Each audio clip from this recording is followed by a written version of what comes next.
Hello friends, ഏവർക്കും പുതിയൊരു വീഡിയോയിലേക്ക് നമസ്കാരം. ഇന്ന് ഞാൻ വന്നിരിക്കുന്നത് ഈ വരുന്ന വിഷുക്കാലത്ത് സൂര്യ ടിവിയിലൂടെ സംപ്രേഷണം ചെയ്യാൻ പോകുന്ന ചിത്രങ്ങൾ ഏതൊക്കെയെന്ന് പറയാൻ വേണ്ടിയിട്ടാണ്. വീഡിയോയ്ക്ക് മുൻപ് ഈ വരുന്ന ഏപ്രിൽ മാസം ധാരാളം ചിത്രങ്ങൾ ഇനി OTT റിലീസ് ചെയ്യാൻ പോവുകയാണ്. ആ ചിത്രങ്ങളുടെ വീഡിയോ നമ്മുടെ ചാനൽ പരിശോധിച്ചാൽ കാണാൻ വേണ്ടി സാധിക്കും. നേരെ ഇന്നത്തെ വീഡിയോയിലേക്ക് പോകാം.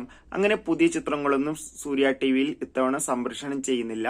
രാവിലെ 8 മണിക്ക് മമ്മൂട്ടി, സിദ്ദിഖ് എന്നൊക്കെ പ്രധാന കഥാപാത്രങ്ങളായിട്ട് ഷൈലോക്ക് എന്ന ചിത്രമായിരിക്കും സംപ്രേഷണം ചെയ്യുക.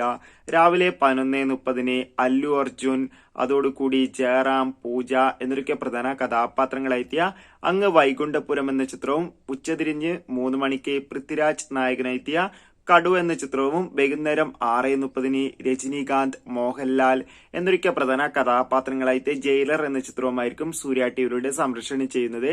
എന്തായാലും കാത്തിരിക്കാം ചിത്രങ്ങളുടെ റിലീസിനായി. നിങ്ങൾ കാത്തിരിക്കുന്ന ചിത്രം ഏതാണ്? തീർച്ചയായും കമന്റ് ബോക്സിൽ രേഖപ്പെടുത്തുക. ബൈ.